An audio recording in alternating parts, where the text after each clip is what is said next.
What is up, fight nerds and dirty gamblers? I am Erik, and this is Erik Bets Fights.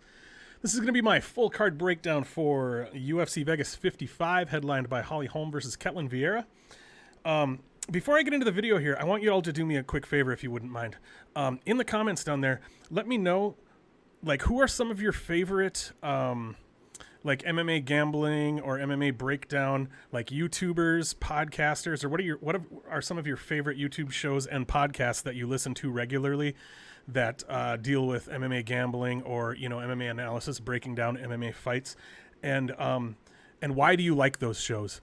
Let me know what those people or those shows are doing differently that really draws your attention. Because I listen to a lot of different podcasts and YouTube shows myself, and I'm trying to figure out my niche, as far as what can I be doing better, what can I be changing that people are going to sort of be drawn to, that sort of thing.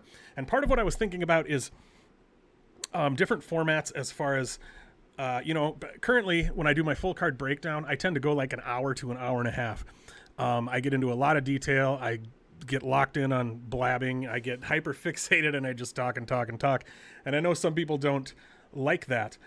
So I'm going to try something a little bit different. I'm already blabbing and wasting minutes here, but when I get into the breakdowns, I'm going to try something a little bit different this time. And I want you to let me know in the comments or on Twitter or whatever if you like this version or like the other version. So I am going to go through my bets from last time. Then I'm going to break down the card. Then I'm going to go through my bets for the card like I do normally. But I'm going to try to break down the fights much more quickly. I'm going to get into less detail. So like I said, I normally do an hour to an hour and a half. And then there's sort of a version of a show that's a quick fire kind of thing where somebody goes through the whole card in 5 or 10 minutes. I'm going to do something hopefully in between those two. I'm not going to try to get it done super quick, but like I said, we'll see. Maybe I'll start blabbing and end up going an hour anyway, but I'm going to try not to. But first of all, let's go ahead and go over our results for the last card, UFC Vegas 54, Jan Blachowicz versus Aleksandar Rakic. We did have a nice little bounce back. We had been we did win on the previous event, but it was less than a unit. I'd been on a little bit of a downturn, but we did have a nice little win here. Almost had a clean sweep, but not quite. But let's go through those bets real quick. First of all, we bet Ketlen Vieira at minus 145, picked up a unit there. I put 2.6 units on Michael Johnson because I really liked him in that spot at minus 130, picked up 2 units there.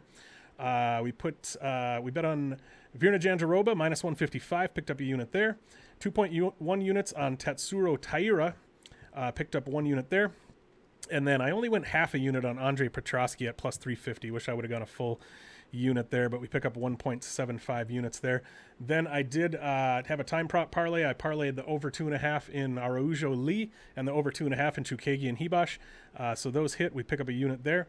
And then I parlayed Davey Grant and Jake Hadley. Obviously, Hadley didn't win there. I actually missed most of this card. I had to go out and do some family stuff that night. So I actually did. I caught some of the prelims, but I did miss the Hadley Nascimento fight. I saw a little bit of it here and there, but my read on that fight was that Jake Hadley was going to be the better wrestler. But from what I saw and what I heard, I don't think that ended up being the case. So eventually I'll end up watching that fight when I'm doing tape on one of those guys next time around. So I'll wait until then. And then finally, I did have a little bit of a sprinkle, 0.2 units on Petroski, wins by TKO KO. I got too cutesy there. I should have just gone with inside the distance. My read here was that if Petroski wins, he's probably going to win by finish early. I ended up trying to get the extra money with the TKO rather than also allowing for the sub. But yeah, and I also did bet him straight. That was a spot where, to be quite honest with you, I didn't really understand why the line was so wide and why so many people were so big on Maximov there.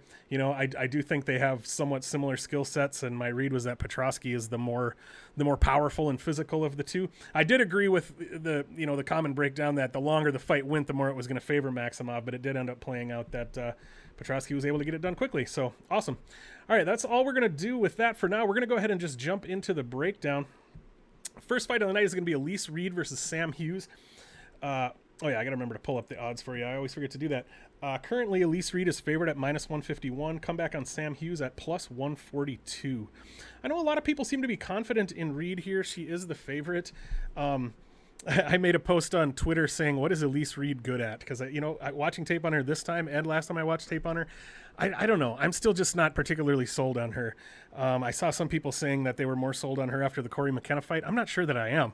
I still think that was a winnable fight for Corey McKenna if she had just pressed the wrestling more and looked to get the fight where she needed it to be. Obviously, she was struggling with doing that, but she really didn't push it as much as she could have. And that's kind of what I'm thinking about Sam Hughes here, too. I think this is a winnable fight for Sam Hughes. I just don't know if I trust Sam Hughes to do what she needs to do. I mean, on paper, Elise Reed should be the better striker. Sam Hughes should be the better wrestler. But Sam Hughes doesn't always look to doesn't always look to wrestle. In the Estela Nunes fight, she didn't look to wrestle. She did end up winning, but she didn't look to wrestle until like halfway through the fight. If Sam Hughes really looks to push the wrestling here, I think she wins this fight all day, but I don't necessarily trust her to do it. It's a stay away for me right now. If Sam Hughes did get to be a little bit more of a dog, I would potentially like a bet on her, and I would probably bet on her by decision. But right now, if you were looking to bet this, I would probably look at the goes to decision or the over personally. Next up, we've got Chase Hooper versus Felipe Colares. This is kind of an interesting fight. What do you do with Chase Hooper, right? You try to find him a winnable fight. Is Colares a winnable fight for him? I don't know. I mean, obviously, Hooper probably doesn't belong in the UFC, even with the amount that he's improved since getting to the UFC. In fact, I don't know that he's improved a ton. He's working on his striking with Wonder Boy. He looks like he's getting a little bit more comfortable in the striking, but he's still got a long, long way to go. He doesn't tuck his chin. He's there to be hit. He doesn't move his head, but he can take a shot, I guess. But I think that Chase's lack of physicality is just as much of an issue for him as his lack of striking, really. He just doesn't really have a lot of strength, doesn't really have a lot of athleticism, and that's really tough for him, I think. Colares is a pretty solid Muay Thai striker. He stands really upright. I think this is a pretty easy fight for Colares. If Colares just looks to stay on the outside and strike, because we know Chase Hooper is not a good striker. Hooper also is not very good with takedowns. He'll try to pull guard and that sort of thing, but if Colares tries to keep him on the end of his jab, keep him at distance so he can't grab him and pull guard, and if he does pull guard, just get the hell out of there. Act like the floor is lava. Not that Colares isn't a solid grappler, he is, but it's pretty much the fight is almost free in the bag if he can keep it standing. So I think if he just acts like the floor is lava, Colares should win this all day. I haven't bet anything here. My book doesn't yet have Chase Hooper by sub available, but this is one of those fights where I was actually thinking about betting Colares' money line and then hedging a little bit on Chase Hooper by submission, because I don't think Hooper can win any other way, and you might be able to almost guarantee yourself some profit doing that, but just something to think about.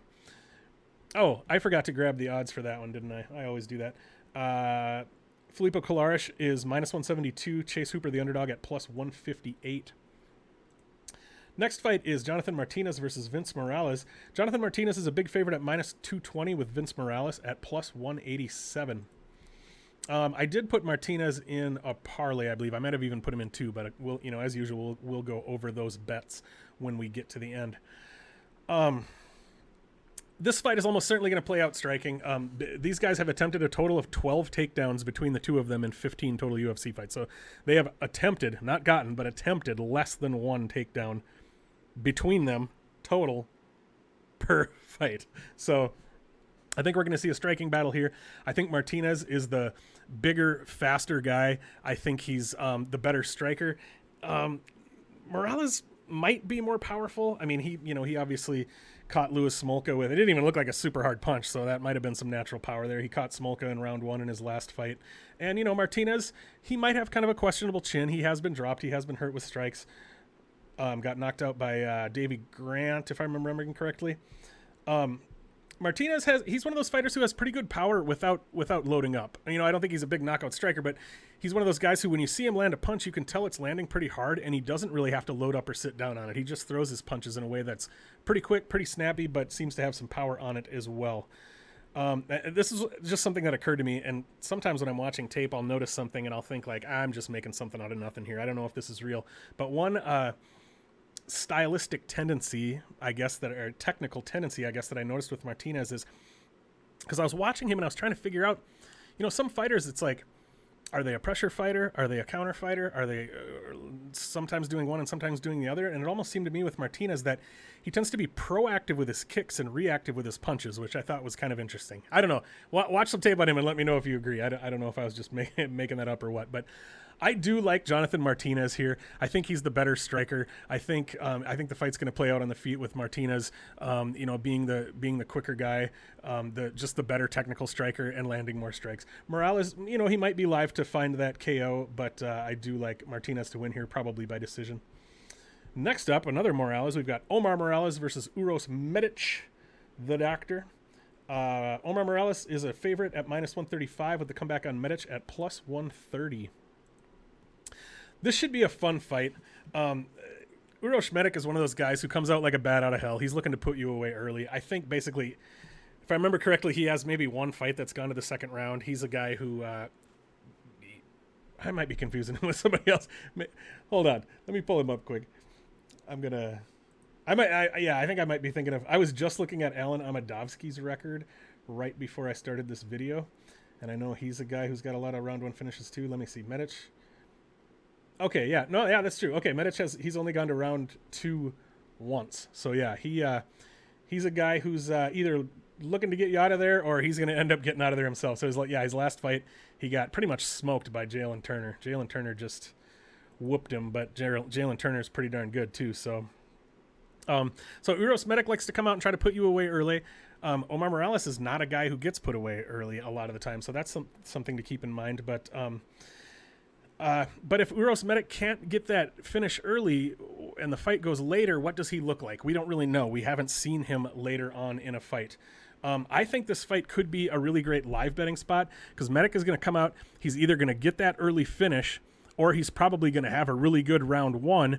And then we might get a better line on Omar Morales going into round 2, and we might see Medic start to slow down, that kind of thing. So this is a great one to keep an eye on that live line because Medic is likely going to look good early, and then we don't know what he's going to look like later. So keep an eye on Medic's body language, his signs of fatigue. If it looks like his cardio is starting to fail him, might want to pull the trigger on Morales live. So, Medic he's the more dangerous fighter here, but Morales is really tough and he's kind of good at slowing things down, I think. So, that's my basic read on this fight, I guess, is it's either Medic early or potentially Morales late. If his cardio drops, we don't really know, but with the way that he fights early, there's a good chance that it does, right? Usually with guys that come out looking for that first round finish and they're throwing everything into everything, spinning kicks and getting crazy, oftentimes their cardio, they do slow down a lot. So we might see that there. So I think it's either Medic early or Morales late. As for a pick, man, I don't know. I'm going to pick Uros Medic. I'm going to pick Medic to find that early finish, but not a confident pick there at all. Next up, Parker Porter versus Jailton Almeida. What a fight. What are the Jailton Almeida -575. He's even up as high as -700 in spots. Parker Porter can be had as high as +470. Almeida usually fights at light heavyweight. He's coming up to heavyweight here. I've seen a lot of people talking about why he's coming up to heavyweight, and I don't know that we've gotten like a really good answer on that yet. I don't know if it was just to keep busy, like this was an opportunity that came up. Not really sure. I put in my notes here, I feel like a breakdown is a little unnecessary here. Jailton Almeida is a Greek god super athlete, and Parker Porter is ... not. But anyway, is Jailton Almeida going to come out and choke out or otherwise finish Parker Porter in the first round? Probably. But at the same time, Parker Porter is not a bad fighter. I know he's a guy that people like to make fun of and stuff, but he's actually pretty well-rounded. He's pretty tough. He's got pretty good cardio. Certainly not a super athlete. Certainly not a guy who's gonna vie for the title or anything like that. But he's a reasonably solid, well-rounded UFC heavyweight. And if is Jailton Almeida going to have trouble controlling and dealing with a man that size? I mean, Parker Porter's chest probably measures 60 inches around or something. He's a giant guy. Not that Jailton Almeida isn't a giant guy in his own right. He is. He's huge too, but in a different kind of huge. So yes, I do think Jailton Almeida probably comes out and finishes Parker Porter in round 1. But if he doesn't, this fight might get interesting. So this is another spot, kind of like the last one, where you're definitely going to want to keep an eye on that live line. That said, there's bets you could look at on, you don't want to touch Jailton Almeida's money line. Maybe put him in a parlay. You don't get a whole lot of value out of that, but you could look at Jailton Almeida inside the distance, Jailton Almeida by submission, Jailton Almeida by sub in round 1, just Jailton Almeida in round 1, even Jailton Almeida by KO. Maybe he could take him down and find ground and pound, that kind of thing. But I think it's a really interesting fight. I hope it doesn't end in round 1 because I want to see what it looks like if we get later into that fight. I'm excited for that one, to be honest with you. Next up, we've got Joseph Holmes versus Alan Amedovski. Joseph Ugly Man Holmes. I love that name. Joseph Holmes is favored at -189, even up as high as -200 in spots. Alan Amedovski at +170. This is a fight where there's going to be a really big size difference, and I think that could come into play here. Both of these guys are fairly low level. I think I got some stats I'm going to throw at you here. Amedovski's 8 pre-UFC opponents had a combined record of 18-7. So a winning record, but that's only an average of like 3 fights each under their belt at the time that they fought him. Joseph Holmes also had 8 pre-UFC opponents. They had a combined record of 26-19. So that's an average of almost 6 fights each. So they're both fighting fairly low-level opponents before getting to the UFC. But Holmes was fighting opponents, not necessarily that they're higher level, but opponents that had a little more experience behind them at the time that they fought anyway. Joseph Holmes, he throws nice, straight, decent punches when he's fresh, but he does get loopy and slow down a lot when he gets tired. He does. His body language, his speed, his movement does change quite a bit when he starts to get gassed. And this fight makes for an interesting dynamic, as Amedovski is one of those like tightly wound balls of energy kind of guys who just comes out and he's just tight and looking to get it done. And Holmes is more of he's like the Snoop Dogg of fighters. He's just kind of relaxed and laid back and slow. Not slow, but you know what I mean. He's just kind of a laid back sort of dude. I do think this is a tough fight for Alen Amedovski in that Holmes is still pretty green, but he's a huge guy. He's got a decent ground game. He's reasonably well-rounded, and I just think unless Amedovski, it's sort of like what I said with Uros Medic, unless Amedovski can find that early finish with the aggression that he's going to be putting out, I think the fight is going to start to swing Joseph Holmes' way. I think Joseph Holmes can grind Amedovski against the cage and use his size to wear him down. I think he can probably get takedowns. I think he might even be able to find a sub. Alen Amedovski's best way to win this fight is striking at range, and even then, Joseph Holmes is going to have a ton of reach on him, and in order for Amedovski to do what he wants to do, he's going to have to get inside on Holmes, and if he gets inside on him, Holmes is probably going to be able to clinch up with him, hold him against the cage, take him down, that kind of thing. So I don't love the price, paying like, minus 200 for somebody like Holmes, who I don't think is a super trustworthy fighter either, but I do think he is the likely winner here, possibly by decision. Next up, we've got Erik Anders versus Jun Young Park, the Iron Turtle. Jun Young Park, minus 190. Erik Anders, underdog at plus 175. Let me grab a drink here real quick. As always, rocking that Modelo koozie. Drinking some Squirt, brewed for those of the fighting spirit, right? All right, so I don't know if you all ever listened to the MMA by the Numbers podcast, but on his podcast this week, and I can't remember the specifics exactly, but statistically, Erik Anders has some of the worst striking output and worst striking efficiency in UFC history. And it specifically had to do with fighters who had at least X amount of time striking at distance. It was something like, for fighters who had at least 30 minutes of cage time striking at distance, which there was a total of like 770 of them or something, and Erik Anders had like 750th or something. I mean, he was towards the bottom for striking output. So he's literally one of the least busy strikers in UFC history, as far as people who have a decent amount of cage time anyway. I think Erik Anders remains one of those guys who largely relies on his strength and athleticism, and I just don't think he has real high-level technique. He's a fantastic athlete. Obviously, he was a high-level football player. He's a guy who is strong and athletic, and doesn't have a ton else going for him. And I'm not trying to put the guy down. Sometimes when guys are really super strong and athletic, they don't bother refining their technique as much because they can make that athleticism work for them. I mean, you sometimes hear that about people studying jiu-jitsu, for example. Like, if you're a lot stronger than everyone that you're rolling with, you can sometimes get a certain technique. You can make a technique work because you're stronger. And if you're making it work because you're stronger, then you might not actually be learning the specifics, the details of performing the technique. You might not learn those details perfectly because you don't need to. So then once you end up going against somebody who is, equals you in strength and has the better technique, then you're going to have a problem because that person has learned the technique, if that makes sense. Anyway, so yeah, Anders has some punching power. He's not like a guy that like, oh, you can't get hit by Anders. It's not like Francis Ngannou where it's like if you take one shot you're done for. But you know, he's a powerful guy.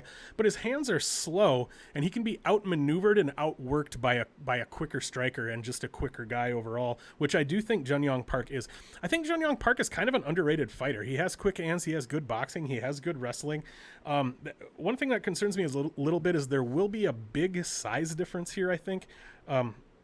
Anders has fought up at light heavyweight, and I honestly think Jun Yong Park is a guy who could potentially make 170. You know, he's kind of small for 185, and you know, he does carry a little bit of extra body fat on him. You know, if he really wanted to cut down and cut weight, I think he could probably fight at 170. So we're looking at a potential 205er versus a potential 170er here. So there is going to be a size difference, but you know, it's a tough fight to call. I think it could play out closely. We could possibly see a lot of clinching against the cage and cage pushing and that kind of thing. If I was going to bet the fight, I would potentially look to bet Erik Anders, but just for the value of him as the underdog. But I do like Jun Yong Park to win this fight. All right, next up we've got Poliana Viana versus Tabitha Baby Shark Ricci. It's a pretty close fight. Tabitha Ricci is favored at -125. Comeback on Poliana Viana is +114. I did bet Tabitha Ricci here. I think I put 3 units on her. She's kind of my big bet this week. I do like, you know, Poliana Viana has got some size here. You know, she's got some reach while they're on the feet. Viana is going to have a reach advantage, but I like Tabitha Ricci's aggression and physicality here. I like her wrestling here. I think, they might do some striking, but if Ricci is finding that she's having trouble with the reach of Poliana Viana, I don't think she's going to have too much trouble getting inside and looking to take her down. Obviously, Viana's dangerous off her back, but Ricci is a solid high-level black belt herself. So I think if Ricci employs a wrestling-heavy game plan here, I think she's going to be able to take Poliana Viana down, win minutes on the ground, blanket her. I think she's going to have good enough defensive Brazilian Jiu-Jitsu to not get caught in an armbar or a triangle or something that Poliana Viana is going for. So yeah, I just like Tabitha Ricci to go WrestleMania style here and probably win a wrestling-based decision. Next up, we've got Chidi Njokuani versus Dusko Todorovic. Chidi is a pretty big favorite at -220. Come back on Dusko Todorovic. He can be had up at +198. I do like Chidi here. Chidi's known as a kickboxer. Obviously, his last fight out, he knocked out Marc-Andre Barriault in like 16 seconds or something. And Barriault's a guy who, had typically been pretty tough to put away, so that was pretty impressive. I mean, Chidi's a guy who he's capable of those kinds of finishes. For a long time, I think Chidi was kind of only halfway in the game. And something that I heard recently was that he was kind of just half-assing things, kind of going through the motions, wasn't really feeling the fight game. When a fighter reaches a point where they're still doing it, but they're not sure why they're doing it, and they're not really like loving it, and they just don't have the drive they used to have. I think that's how Chidi was for a while, and I don't think he is that way anymore. What I had read was it was something about Chidi's I can't remember where I saw this. Something about Chidi's trainer saying, one of his trainers saying that he's found that fire and that love again, and he wants to be a fighter, and he's in the UFC now, and he wants to make a go of it, and he's working hard, and he's hungry again. So it's nice to hear things like that. But yeah, he's known mostly as a kickboxer. He's pretty good in the clinch too, and he's comfortable on the ground. One concern I do have with him in the clinch though is he will sometimes let himself be held up against the cage a little bit more than I'd like, which could be a concern against Todorovic here. But stylistically, Chidi feints a lot. He does those cool kick feints where he just like twitches his hip a little bit. I like watching that. He throws those front kicks to the gut, which I love. That there's going to be at least one more fighter on this card where we're going to talk about that a little bit. When Chidi is dialed in, he's quick, he's sharp, he's dangerous. But like I said, he has had some not so great performances at times. I do think Chidi has the advantage striking at distance. Like I said, if Dusko looks to clinch here and holds him up against the cage, Chidi is comfortable in the clinch, but he can sometimes let himself get held with his back on the cage for too long. Dusko has landed only 2 takedowns on 21 attempts for 9%, which is pretty low. Like, I think Dusko's best chance to win this fight is to take Chidi down, and I don't know that he's going to have a ton of luck doing that. He hasn't had a ton of luck taking down UFC-level talent up to this point. So I do like Chidi to win this fight, and I did put him in a parlay, which we'll talk about in just a little bit here. Next up, we've got Santiago Ponzinibbio versus Michel Pereira. Kind of an interesting fight. Very close fight. I don't have my glasses on. Pereira is slightly favored at -120. Ponzinibbio at +105. This is kind of a tough fight to get a read on. You know, Pereira, obviously, he was an absolute wild man when he first came into the UFC, doing backflips and dancing and flipping all the way to the cage and that sort of thing. He's toned that down a little bit, but it's still who he is, you know? He obviously figured out pretty quickly that he wasn't going to be able to be constantly doing backflips and cartwheels in the cage because he was going to burn himself out. So he's figured out how to still kind of be that wild man, but without burning himself out. He doesn't get quite so crazy. He does still throw spinning capoeira kicks. He will still backflip to pass your guard like Kazushi Sakuraba used to do, which is awesome. But anyway, he uses a lot of movement. He switches stances a lot. He's kind of hard to get a read on. He also uses that awesome front kick to the gut, which I love. I think the way to beat Pereira is to pressure him, to cut off the cage, to stay on him and make him uncomfortable. Because he relies on that weirdness. He relies on all that weird movement and throwing you off. And if you stay on him and pressure him and cut off the cage and don't let him get that game going, I think that's the way to beat him. So I think this is a winnable fight for Santiago Ponzinibbio if he looks to pressure forward and lead the dance. But the problem is, Ponzinibbio doesn't do that a lot of the time. He's sometimes pretty comfortable just hanging back, sometimes pretty comfortable moving backwards. So yeah, I think Ponzinibbio can absolutely win this fight if he comes out with the right game plan and sticks to it. I just don't know that he will. And against Jeff Neal, what he kept doing, what he did regularly was he would come out, he would engage with some strikes, but then he would circle out and reset again and kind of slow things down. And I don't think that's what he wants to do against Pereira. If you're coming in against Pereira throwing strikes and then you're resetting and letting him get back into his game, I think you got to try to keep him uncomfortable. Yeah, that's my basic read on this fight. Like I said, I'm trying to go quick without getting into too much detail here, but I do lean Michel Pereira to win here, but I agree with it. It's a close fight. I don't really have a strong lean either way. And finally, we're under 30 minutes. We're doing okay. Finally, we've got Holm versus Ketlen Vieira. You know, if this fight plays out on the feet, Holm is the better striker, I think, certainly.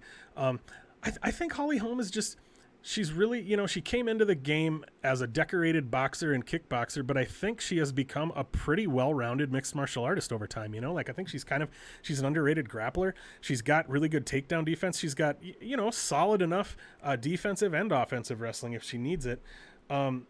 I think Vieira's best bet is going to be to look to grapple here, but okay, Ketlen Vieira has attempted 28 takedowns in 8 UFC fights, so that's an average of 3.5 attempts per fight.